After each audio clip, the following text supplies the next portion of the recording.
Sir, आज मैं shoot पे आई हूँ। डायमंड फार्म हाउस है, तो फिर मैं यहाँ पे शूट कर रही हूँ। सो अभी गाना शूट हो रहा है।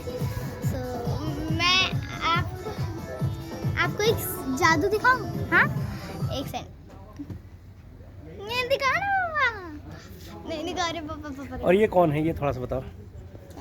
ये कौन बैठा है नीचे? ये मेरे मामा जी हैं। कौन मामा जी? कौन सा मामा जी?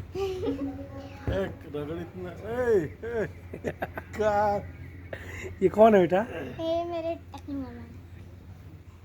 ये सब का बेइज्जती कर दी है।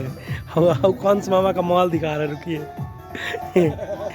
दिखा भाई, कौन सा मामा का माल कहाँ है? मुड़ ही नहीं रहा है, रुक जाओ, ऐसे दिखा देते हैं। ये कौन सा मामा का माल है? फोटो वाला चल रहा है? नहीं, आपने ये जो करवाया ना, वो फोटो वाला था। तो ये भी वीडियो चल रहा है ना?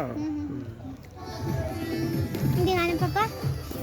गाइस मैं आपको ऐसे एक छोड़ा हाँ, करके, छोड़ा करके। गाइस मैं आपको एक जादू दिखाऊं। गाइस मैं यहाँ पे हूँ ना, मैं दूसरे घर पे आ जाऊंगी। देखिए 3 2 1 गो। ये देखिए गाइस, सो फिर से वहाँ पे चली। 3 2 1 गो। गाइस आ गए हम लोग। सो कैसा था मैजिक?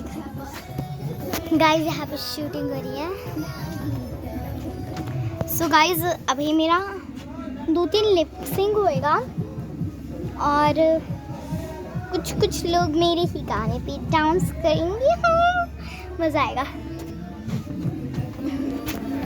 पापा ये देखो कितना सुंदर फ्लावर है। सो गाइस अभी बहुत अच्छा लगा।